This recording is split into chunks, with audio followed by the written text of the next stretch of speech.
नमो उदय जय Bhim. Buddhist India YouTube चॅनलवरती आपल्या सर्वांचे हार्दिक स्वागत. आज जो आपण विषय घेत आहोत हा खूप महत्त्वाचा विषय असेल. गेली वर्षानुवर्ष आपल्याला बळीराजाविषयी काही आख्यायिका असतील किंवा काही माहिती प्रसारित होताना आपल्याला दिसत असते. नक्की बळीराजा कोण होता याची उकल लेणी संवर्धक तथा धम्मलिपी अभ्यासक रवींद्र सावंत यांच्या अभ्यासातून आपल्याला पाहायचं आहे. कारण बरीच वर्ष आपण बघतोय की बळीराजांविषयी आपल्याला काही आख्यायिका सांगण्यात येत असतात किंवा बळीराजा शेतकरी होते किंवा शेतकऱ्यांचे संस्थापक किंवा मुख्य म्हणून त्यांना आपण लहानपणापासून ऐकत आलो आहे.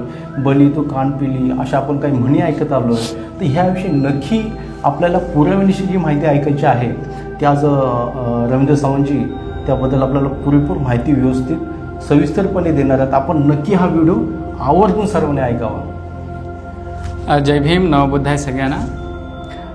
बुद्धिस्ट इंडियाच्या सर्व जे प्रेक्षक बुद्धिस्ट इंडिया यूट्यूब चॅनल बघत आहे त्या सगळ्यांना क्रांतिकारी जय भीम.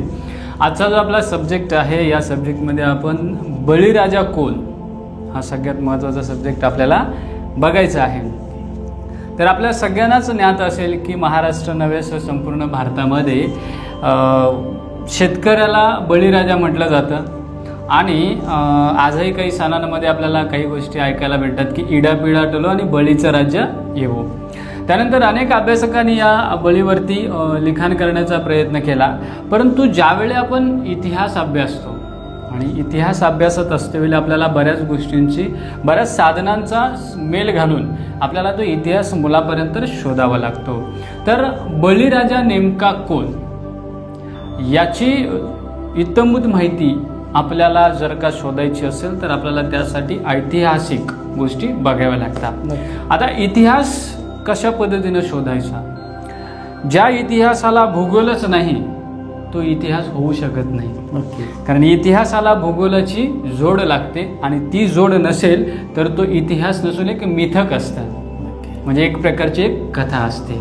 कारण ज्या इतिहासाला भूगोलाची जोड आहे त्यालाच आपण इतिहास म्हणतो आणि हे सगळ्यात महत्त्वाची गोष्ट आम्ही लक्षात ठेवली पाहिजे. नक्की सर.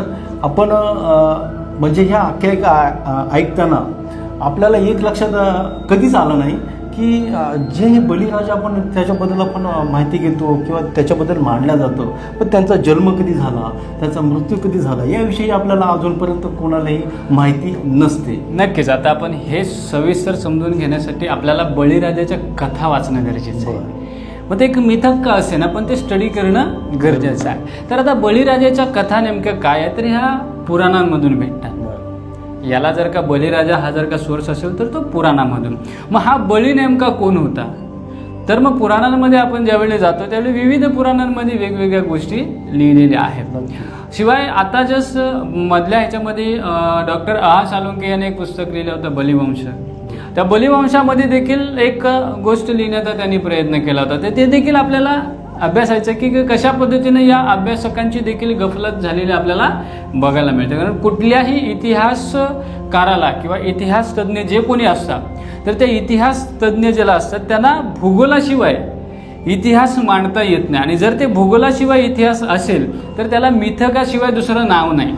एकतर त्याला कथारूप इतिहास म्हटलं जातं, त्याला इतिहास हे संज्ञा देता येत नाही पण त्याला कथा म्हटली जाते. आणि असंख्य कथा भारतामध्ये त्या कालखंडामध्ये रचल्या गेल्या.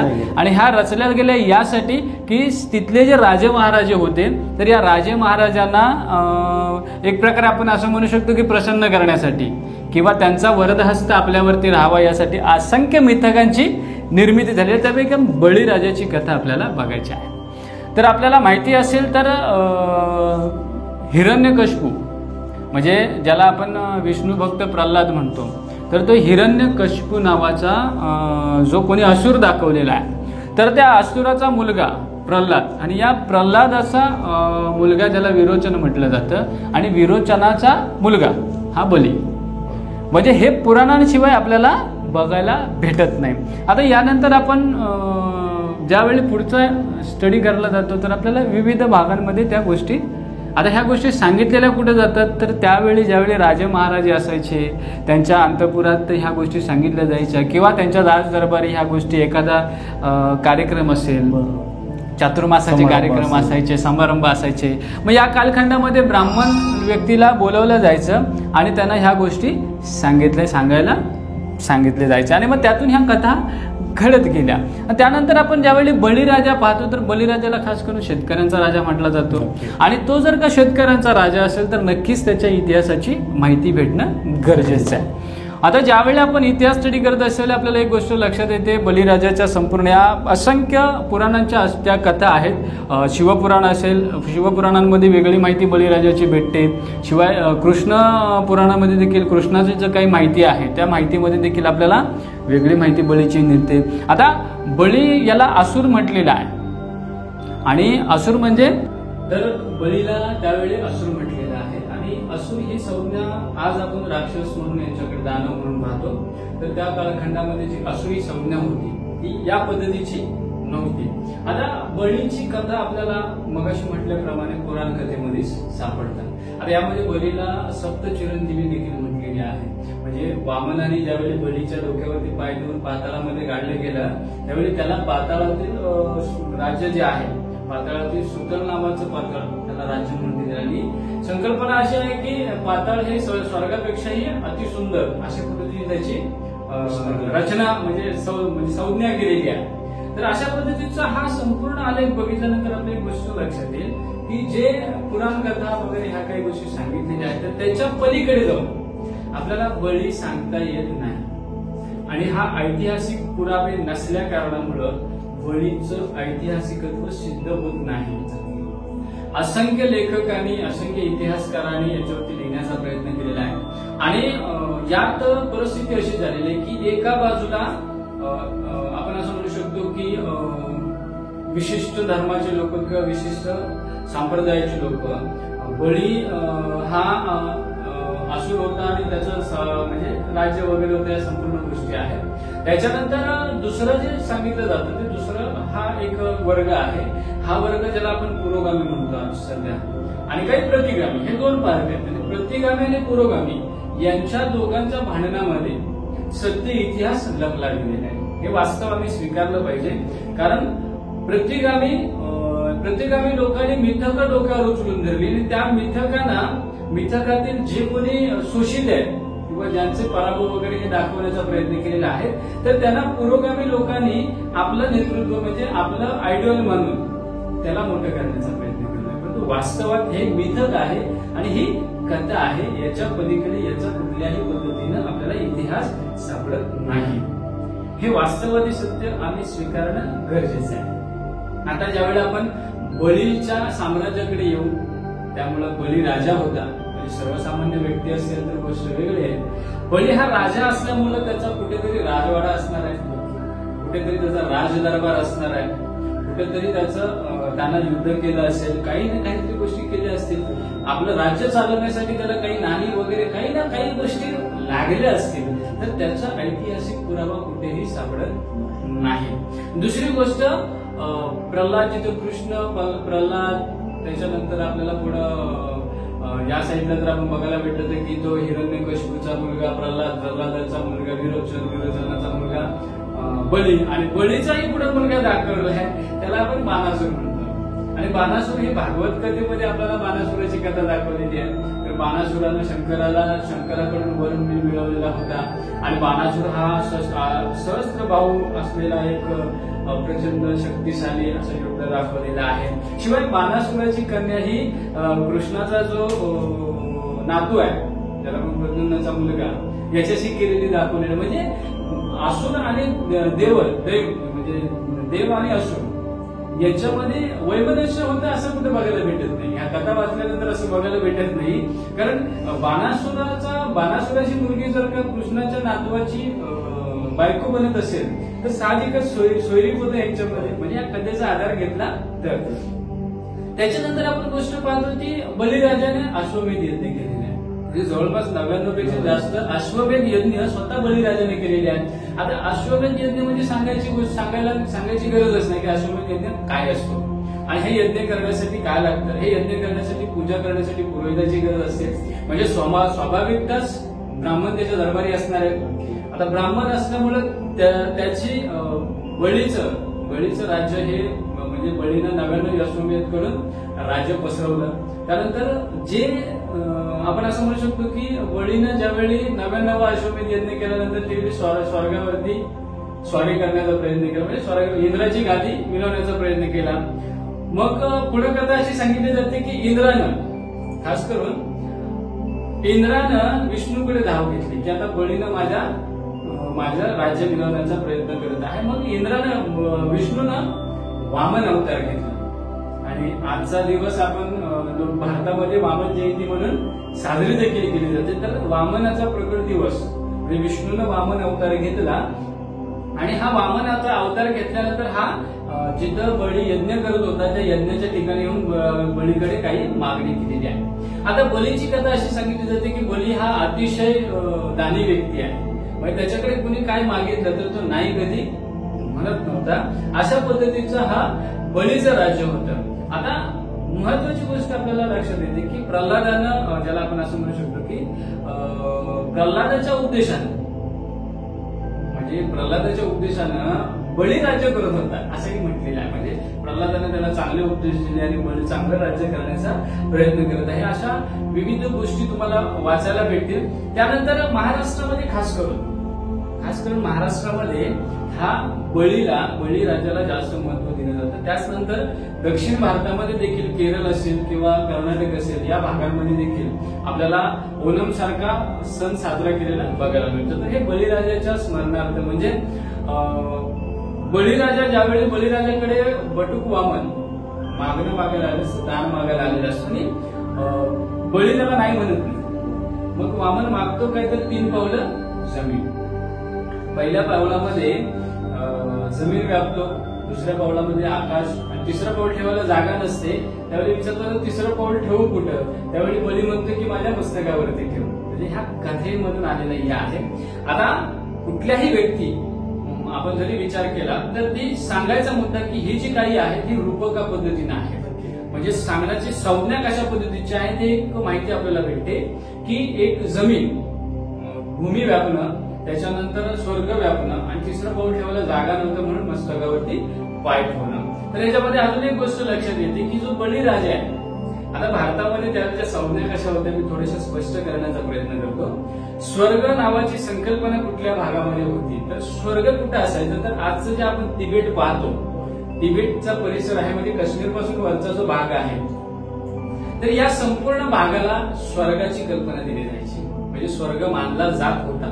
आणि दक्षिण जो भाग आहे म्हणजे त्याला आपण असं म्हणू शकतो की कर्नाटक कन्याकुमारी पासून खालचा जो पट्टा आहे तर याला पाताळ म्हणून मानलं जायचं. तसं आपल्या भारताची रचना अतिशय सोप्या पद्धतीची आहे. तर आता बळी जो राजा आहे हा असुर म्हटलं जातं. आता राजा म्हटल्यानंतर राजपद हे क्षत्रियालाच भेटत होतं. वर्णव्यवस्थेनुसार जर का बघायला गेलं तर राजपद हे त्यावेळी क्षत्रियालाच भेटत असायचं. म्हणजे बळी राजा असल्यामुळं आता बळीच्या कथा असंख्य गोष्टींमध्ये बघायला मिळतात. बळी राजा असल्यामुळं मगाशी म्हटल्याप्रमाणे त्याचा राजमहाल काही ना काही गोष्टी त्याच्या सापडल्या असत्या, परंतु असं काहीही बघायला भेटत नाही. आता ऐतिहासिक पुरुष म्हणजे इतिहास पुरुष म्हणून बळीला इतिहास पुरुष मान्यता नाही. हे सगळ्यात महत्वाची गोष्ट आम्ही लक्षात ठेवली पाहिजे. कारण आपण ज्यावेळी इतिहास वाचतो तर इतिहासामध्ये आपल्याला बरीचशी गोष्ट बघायला मिळते. तर थोडक्यात आपण ज्यावेळी बळी कोण हा बघितल्यानंतर आपल्याला खरंच प्रश्न पडतो मनामध्ये की हा बळी नेमका कोण. म्हणजे कारण आपण सर्वत्र गोष्टी बघितलेल्या असतात आणि आपल्याला इतिहासात नेहमी वाचत आलेला असतो की बळी हा विरोचनाचा पुत्र आहे, विष्णू भक्त प्रल्हादाचा नातू आहे आणि हिरण्यकशिपू या असुर सम्राटाचा तो बंधू आहे. आणि महत्वाची गोष्ट म्हणजे या महाभारतामध्ये बळीराजाचा जो मुलगा आहे बाणासूर, या बाणासुराला देखील या ठिकाणी त्या बाणासुराची देखील या ठिकाणी इतिहास म्हणजे ज्याला आपण असं म्हणू शकतो की कथा आपल्याला वाचायला भेटते. आता या ठिकाणी असुर कोण असतं तर असुर म्हणजे आपण असं म्हणू शकतो की हा संस्कृत शब्द आहे. त्या कालखंडामध्ये आपल्याला तो कुठेही वापरायला बघायला भेटत नाही. इव्हन जेवढे बुद्धिस्ट शिलालेख आहे किंवा बौद्ध साहित्य आहे किंवा ह्या गोष्टींमध्ये असुर या शब्दाचा हा आपल्याला बघायला भेटत नाही. आता या ठिकाणी मात्र वेदांचा हा केला जातो. वेदांमध्ये मात्र इंद्राला या पद्धतीचा इंद्राला वेदांमध्ये असुर म्हटलेला आहे. सगळ्यात गोष्ट आम्ही लक्षात घेतली पाहिजे की जर इंद्राला वेदांमध्ये असुर म्हटले असेल तर त्यावेळची असुर ही संज्ञा नक्कीच बुद्ध कालानंतरची आहे. कारण काय आहे की बुद्ध कालखंडामध्ये असुर शब्दाचा उल्लेख कुठेही वाचायला भेटत नाही. सातवाहन कालखंडामध्ये देखील वाचायला भेटत नाही. असुर ही संज्ञा आपल्याला इसवी सनाच्या 4थ्या शतकानंतरच किंवा 5व्या शतकानंतर बघायला भेटत असेल, परंतु आधी त्या गोष्टी बघायला भेटत नाही. हे सगळ्यात महत्वाची गोष्ट आहे की आता बळीचं जर चरित्र आपण बघायचं गेलं तर बळीचं चरित्र बघायला गेलं तर हा अतिशय न्यायप्रिय, प्रजाहित दक्ष, दानशूर आणि सत्यवचनी इव्हन पराक्रमी राजा म्हणून बळीकडे बघितलं जातं. आता ह्या संज्ञा फक्त भारतामध्ये किंवा संपूर्ण जम्बूद्वीपामध्ये एकाच माणसाला लागलेल्या आहेत. त्या व्यक्तीचा आपण नंतरच्या भागामध्ये नंतर आपल्याला त्या गोष्टी बघायच्याच आहेत. परंतु हिरण्यकशिपूचा वध नरसिंह अवताराने केला, म्हणजे आपण असं म्हणू शकतो की यानंतरचा जो अवतार आहे त्याला आपण वामन अवतार म्हणतो. आता या वामन अवतारामध्ये श्रीकृष्ण म्हणजे आपण असं म्हणतो की विष्णूचं वचन ज्याला आपण म्हणतात ना की विष्णूच्या वचनाला मान्य करून या ठिकाणी वामन विष्णूचाच अवतार होऊन आलेला आहे. म्हणजे कथेमध्ये एवढ्या पद्धतीची विषमता आपल्याला बघायला मिळते की कुठल्याच कथेमध्ये त्याचा सत्य इतिहास बघायला भेटत नाही. आणि पुराण कथाही अशाच आहेत की पुराण कथा ह्या एका राजाला प्रसन्न करण्यासाठी निर्माण केलेल्या कथा आहेत, या पलीकडे दुसरं काहीही नाही. हे वास्तविक सत्य आहे. पुराणात कुठलाही राजा घडून गेलेला नाही. पुराणामध्ये मांडलेल्या काही गोष्टी इथल्या जे बुद्धिस्ट राजे होऊन गेलेले आहेत तर या राजांच्या इतिहासाला लपवण्यासाठी निर्माण केलेलं ते साहित्य आहे आणि हे वास्तविक सत्य आम्ही स्वीकारणं गरजेचं आहे. नक्कीच सर. म्हणूनच माझ्यासारख्या अशा असंख्य असे बांधव आहेत, त्या कथा बहुजन बांधवही आहेत की त्यांना हा नक्कीच प्रश्न पडला असेल की नक्की आपण आजपर्यंत जे बळीराजांविषयी काही पोस्ट सोशल मीडियाच्या माध्यमातून आपण टाकत असतो किंवा इव्हन काही माहिती त्यांची वाचत असतो, तर त्याचा नक्की उल्लेख पुराव्याविषयी असे उल्लेख कोणतेच अजूनपर्यंत सापडले नाही. म्हणून आपण हा मुद्दाम हा जो विषय घेतलेला आहे की या व्हिडिओच्या माध्यमातून आमचा एकच उद्देश आहे की लोकांपर्यंत सत्य आणि पुराव्याविषयी त्यांना सत्य माहिती मिळावी. नाही, नक्कीच. कारण आता कसं झालेलं आहे की आपल्या काही आपण असं म्हणू शकतो की पुरोगामी लोक आहेत आणि ती पुरोगामी लोकांची मानसिकता अशा पद्धतीची झालेली आहे की इतिहासात अभ्यासते वेळी आम्हाला सगळ्या गोष्टी समोर दिसत आहेत, परंतु कुठेतरी आम्हाला आमच्याच एका जातीपंथामध्ये किंवा धर्म संप्रदायामध्ये बांधून अडकून राहायचं आहे. यासाठी या पुरोगामी विचारवंतांची एक खेळी आपण असं म्हणू शकतो. आता या ठिकाणी हे काय सांगतात ते बघा. हे सांगण्याची याची पद्धत कशी आहे तर वामनाने बळीला राज्य वगैरे काही दिलेलं नाही असं सांगितलं जातं. त्याला कपट करून मारलं असं सांगितलं जातं. एवढंच नाही, परंतु संपूर्ण ज्यावेळी आपण आख्यायिका बघितल्यानंतर आपल्याला असं कुठंच बघायला भेटत नाही की वामनानं कपटानं बळीराजाला मारले नाही. जर वामन कपटाने बळीराजाला मारत असेल तर त्या कथांमध्ये बळीराजाला पाताळाचं राज्य दिल्याचे नोंद सापडते. जर बळीराजाला पाताळाचं राज्य दिलं असेल तर ते कपटानं मारलं असं म्हणताच येत नाही. आणि एवढंच नाही तर बलीच्या दानाला बलीनं जे दान आपण असं म्हणू शकतो की बलीने दिलेलं जे दान आहे त्या दानावरती खुश होऊन वामनाने बलीला वरदान दिलेलं आहे. आणि ते वरदान असं आहे की बलीचा द्वारपाल म्हणून स्वतः वामन त्या ठिकाणी द्वारपाली करत आहे.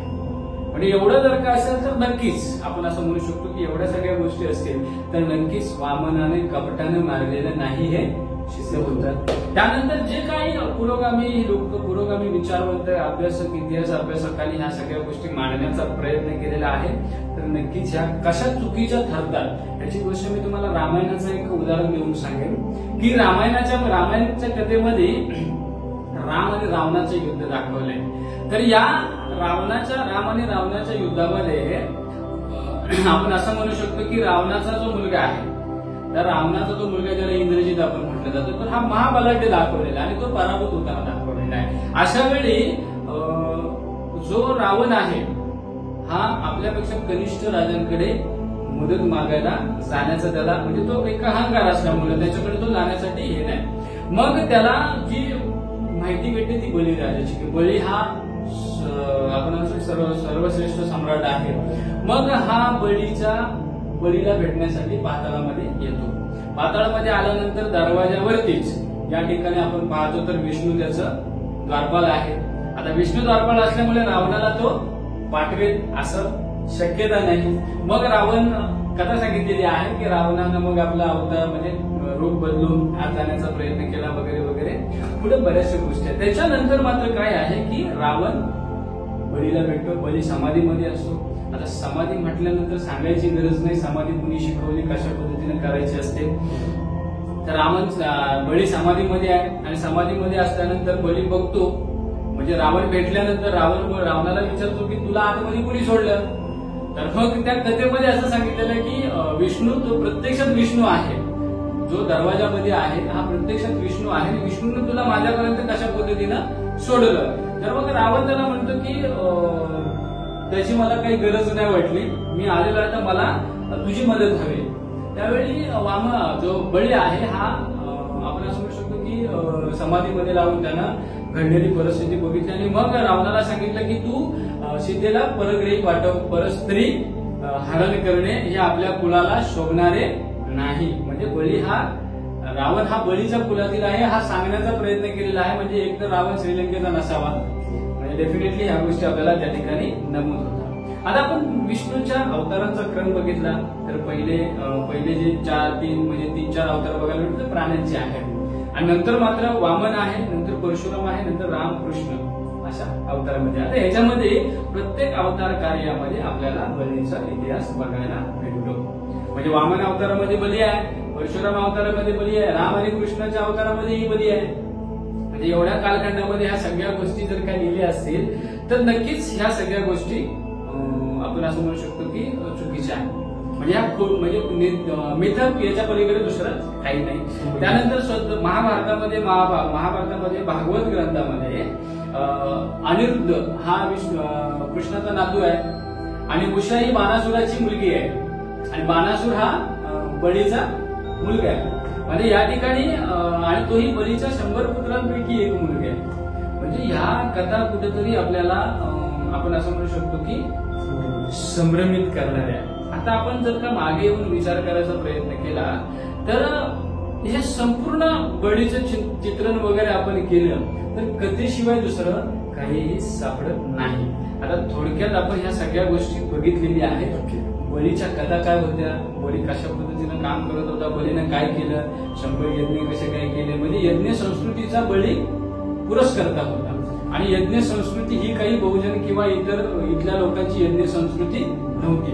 तर यज्ञ संस्कृतीचे जनक कोण आहे सांगायची गरज नाही. त्यामुळे आपल्याला त्या गोष्टींमध्ये अडकायचं नाही, आपल्याला सत्य इतिहास जाणून घ्यायचा आहे. मगाशी मी म्हटल्याप्रमाणे की प्रजाहितदक्ष, त्यानंतर आपण असं म्हणू शकतो की कर्तव्यनिष्ठ, न्यायप्रिय असा कोणता सम्राट या भारतामध्ये होऊन गेलेला आहे की जो जगाच्या पटलावरती देखील सर्वश्रेष्ठ सम्राट झालेला आहे.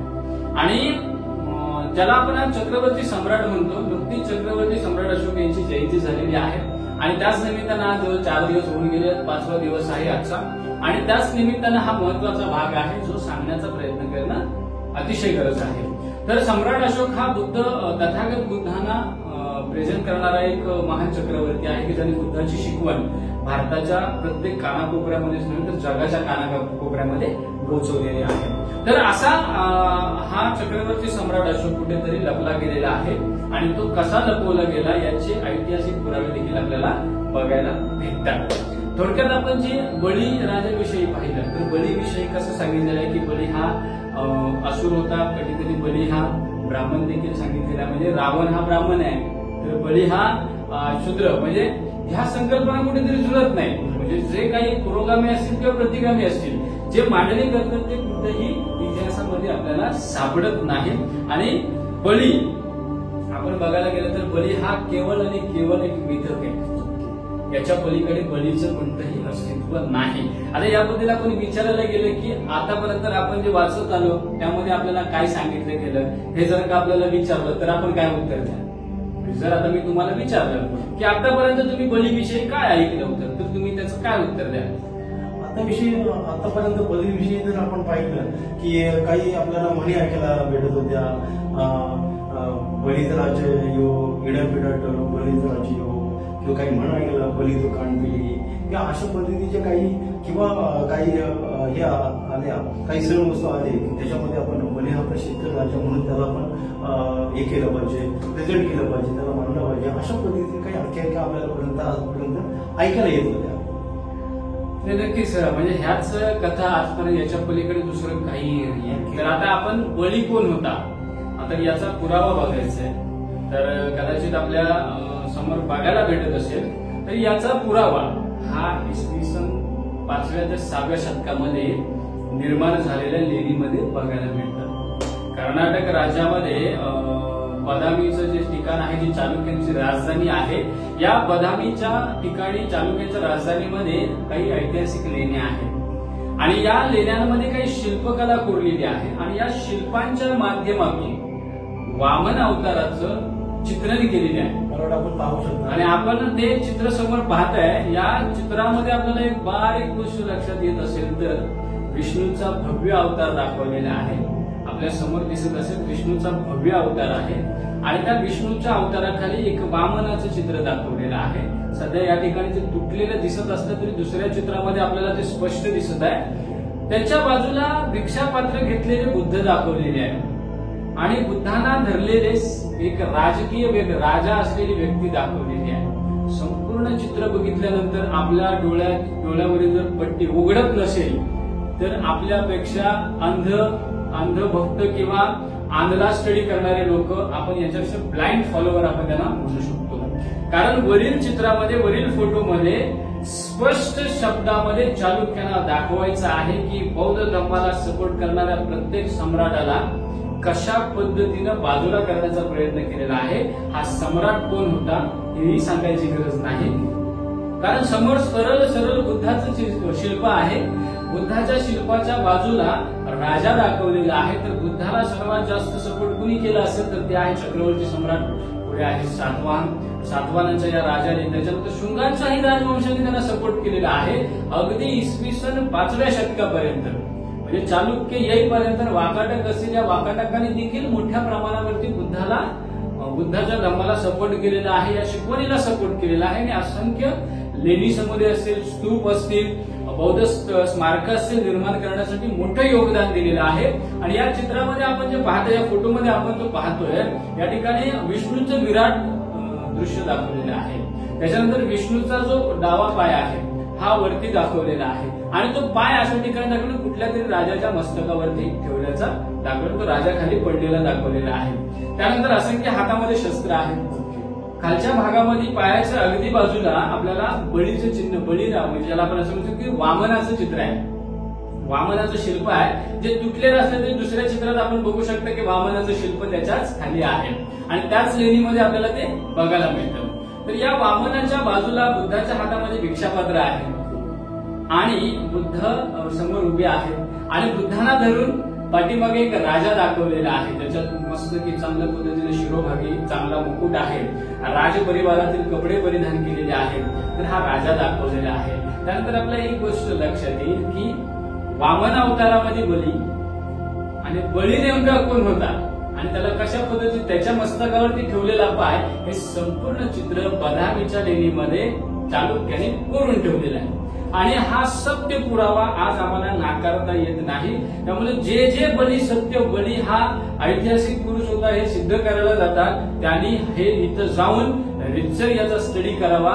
ह्याचा स्टडी केल्यानंतर डोळ्यापुढे लख प्रकाश येईल आणि स्पष्ट कल्पना होईल की वामन अवतारामध्ये जे दाखवलेला हा वामन दुसरा तिसरा कोणी नाही.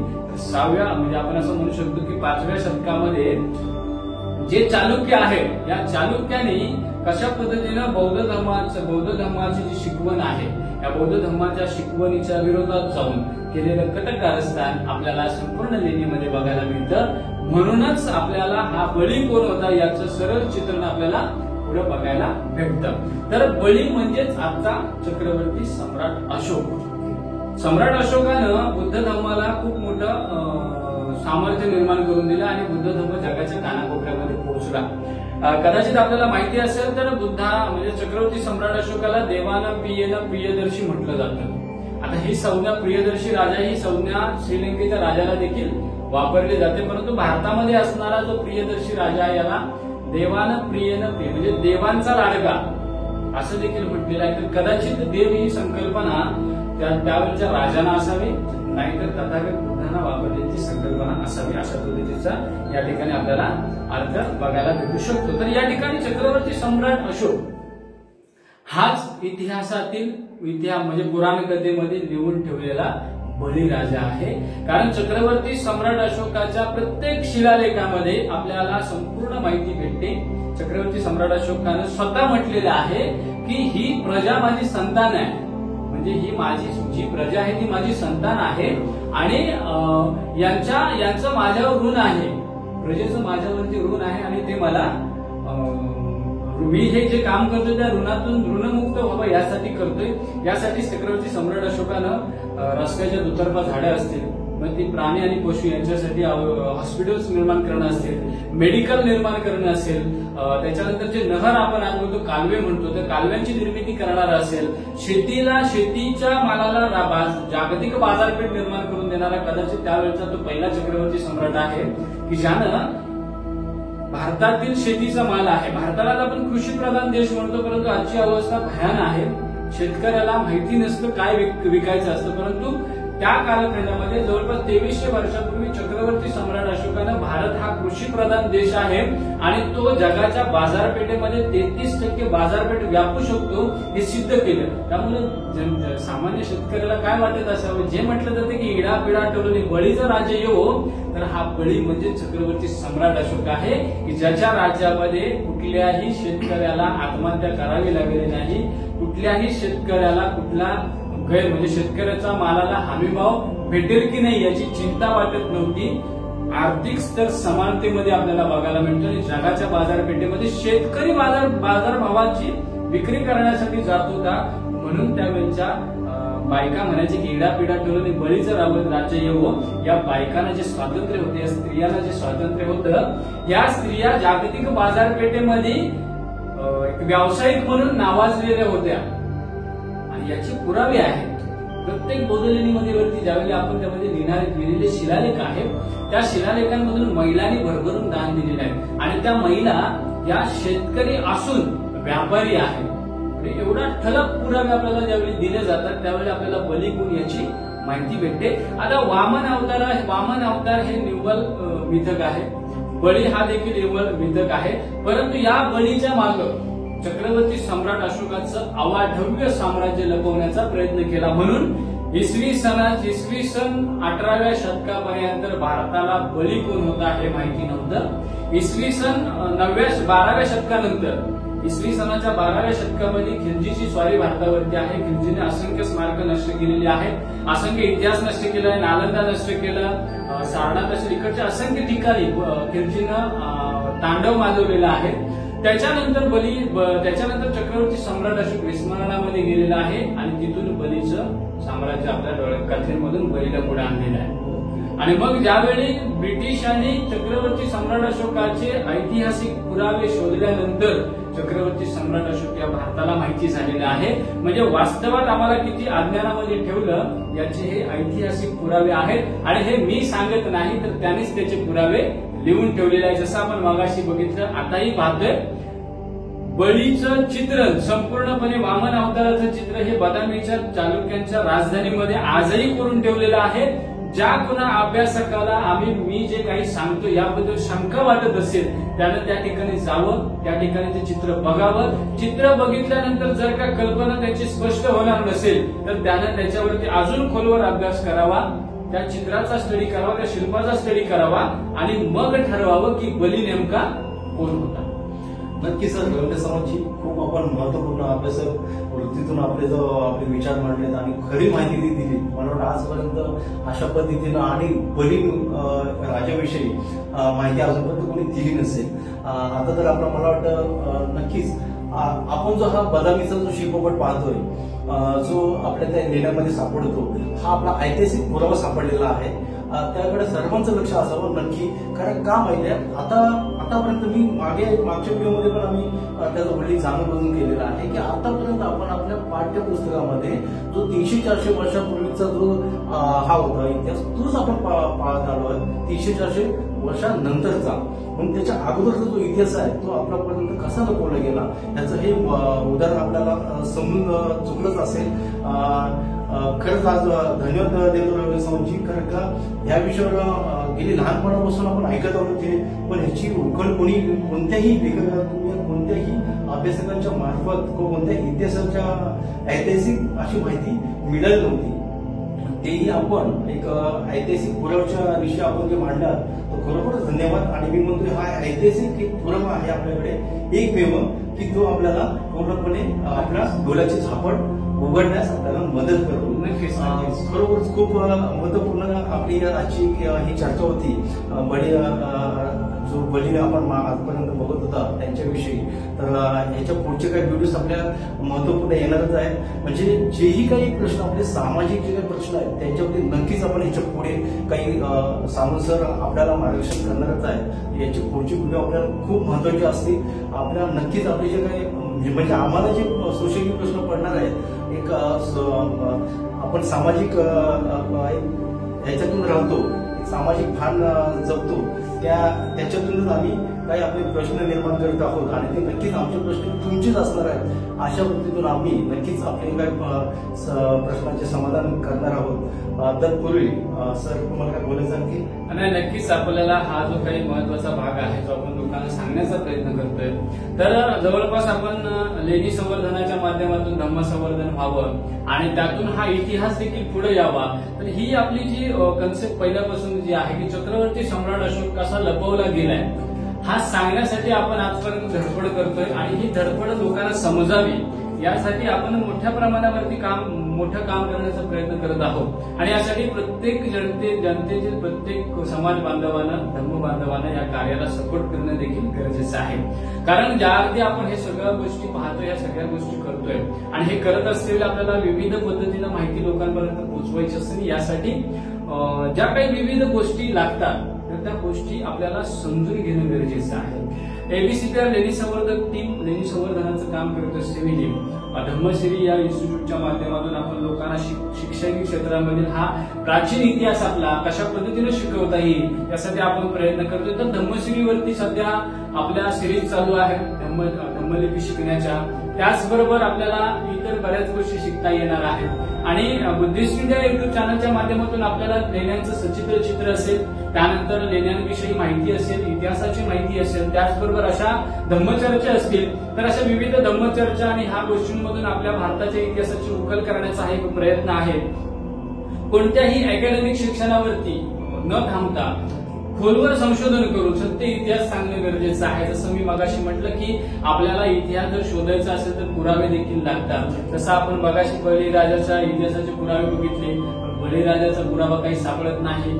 साम्राज्य असून जर बळीराजा राजा असला तर 22 अति भव्य साम्राज्य असणार आहे, एकछत्री राजा असणार आहे तो त्यावेळेचा. म्हणजे त्याचं राज्य हे भारताच्या संपूर्ण जम्बूद्वीपावरती असलं पाहिजे. तर त्या जम्बूद्वीपाच्या कुठल्या ना कुठल्या तरी भागामध्ये त्याचे पुरावे सापडले असतील. तर एक महत्वाचा मुद्दा आहे की असं ऐकण्यात आलेलं आहे की 99 यज्ञ केलेलं असा उल्लेख सापडतोय बळीराजाने. तर आता हे जर का आपण बघायला गेलं तर 99 यज्ञ कुणी केले तर नागनिका राणीने केलेले आहेत. म्हणजे नागनिका राणीने असंख्य यज्ञ केलेले आपल्याला बघायला मिळतात. नागनिका म्हणजे आपल्या भारताच्या मला वाटतं पहिल्याच्या आपल्या स्त्री राज्यकर्ती. म्हणजे आपण असं म्हणू शकतो की भारतातील पहिली स्त्री राज्यकर्ती आहे जिनं राज्य कसं करायचं हे शिकवलेले आहे. यज्ञ कसे करायचे, राज्यत्व मिळवल्यानंतर यज्ञ कसा करायचा हे देखील शिकवलेलं आहे. कारण कुठल्याही यज्ञामध्ये तिनं प्राण्याचा बळी दिलेला, धान्य वाया घालवलेला आपल्याला वाचायला भेटत नाही. हा बुद्धाने सांगितलेला यज्ञ आहे. बुद्धाने यज्ञ कशा पद्धतीने करायचा याची देखील शिकवण दिलेली आहे.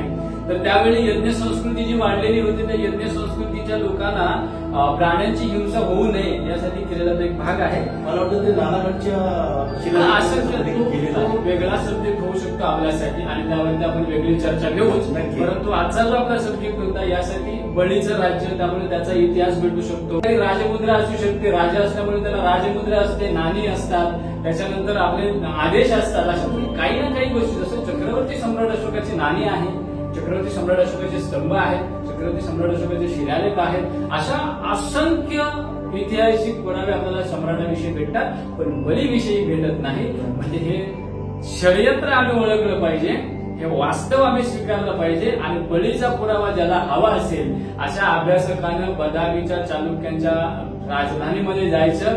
बदामी लेणीमध्ये आजही त्या ठिकाणी ते पुरावे उपलब्ध आहेत. लेणी क्रमांक 1 मध्ये देखील त्याचे पुरावे आहेत, लेणी क्रमांक 3 मध्ये देखील त्याचे पुरावे आहेत. तुम्ही जिथे जाल तिथे त्याचे पुरावे आहेत. त्यामुळे बदामी ही जैन आणि हिंदू लेण्यांमध्ये गणली जाते. परंतु 3 नंबरची जी लेणी आहे त्या लेणीमध्ये अवलोकितेश्वराची मूर्ती देखील कोरलेली आहे, परंतु ती नष्ट करण्याचा प्रयत्न केलेला आहे. म्हणजे हा इतिहास नष्ट कसा केला जातो याचा एक इतिहास आपल्याला त्या ठिकाणी बघायला मिळतो. तर अपेक्षा आहे आपल्या सगळ्यांना या बळी कोण होता याचं उत्तर भेटलं असेल. आपल्या समोर त्याचे पुरावे आहेत, आपण केव्हाही ते पुरावे पाहू शकता. त्यामुळे बळी हे मिथक समजून बळी पुढे न नेता चक्रवर्ती सम्राट अशोकासारखा महान चक्रवर्तीला आपण जगापुढे ठेवणं गरजेचं आहे. आणि आज आपल्या घरातल्या आपल्या स्त्रियांना, आपल्या घरातील सामान्य माणसाला देखील इडापिडा टळो आणि बळीचं राज्य येवो हे न म्हणता आपण हे म्हटलं पाहिजे की इडापिडा टळो आणि सम्राट अशोकाचं राज्य येवो. आणि तरच सम्राट अशोकाचं राज्य आलं तरच या देशाचा विकास आहे, या देशाची उन्नती आहे, प्रत्येक माणसाचा विकास आहे. कारण हे राज्य बुद्धाच्या शिकवणीनुसार चाललेलं होतं, म्हणून जगामध्ये सर्वश्रेष्ठ ठरलं. 1200 वर्षाचा बौद्ध कालखंडामध्ये सुवर्ण कालखंड गणला जातो आणि त्या सम्राट कालखंडामध्ये बौद्ध सम्राटाने बुद्ध शिकवण ही जनसामान्यांची शिकवण झाली आणि लोकांना प्रगती उन्नती करता आली. आज ते चित्र बघायला भेटत. आज भेदाभेद आहे, विषमता आहे. याची कारणची आहे की आम्ही आमचा मुख्य सम्राट विसरलो आणि काल्पनिक बळीराजा मस्तकी मारून सगळीकडे फिरत बसलेलो आहे. तर हा बळी नावाचा काल्पनिक सम्राट विसरून सत्य इतिहासात घडलेला चक्रवर्ती सम्राट जाणून घेण्याचा प्रयत्न करावा. आणि यासाठीच आपल्याला abcperindia.com यावरती आपल्याला सिरीज बघायला भेटेल. चक्रवर्ती सम्राट अशोकाची यशोगाथा आपण काही अंश मांडण्याचा प्रयत्न केलेला आहे.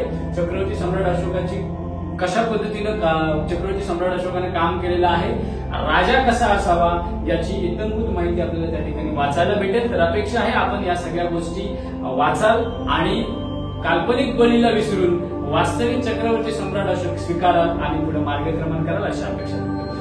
धन्यवाद रवींद्र सावंतजी.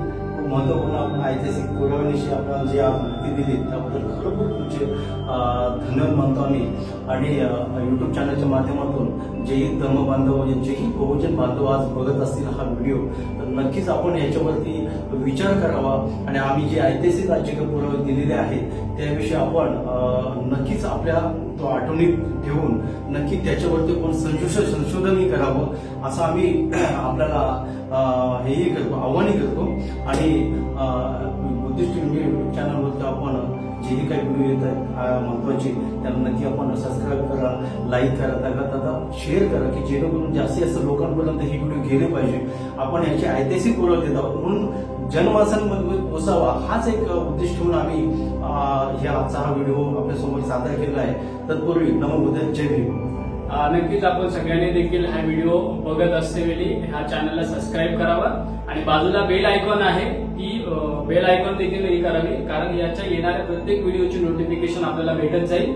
आणि बुद्धिस्ट इंडिया या युट्यूब चॅनल सोबत ABCPR लाईव्ह आणि धम्मसिरी ह्या युट्यूब चॅनलला देखील सबस्क्राईब करा, कारण याही ठिकाणी आपल्याला धम्मसिरीवरती बौद्ध शिकवणीची किंवा बुद्धिस्ट जी काही शिक्षण प्रणाली आहे ही सांगण्याचा प्रयत्न करत आहोत. तर ABCPR लाईव्ह वरती आपल्याला विविध घडामोडींची माहिती आहे किंवा संपूर्ण माहिती हिंदी स्वरूपामध्ये देखील आपल्याला हिंदी इंग्लिश मध्ये आपल्याला त्या ठिकाणी बघायला भेटेल.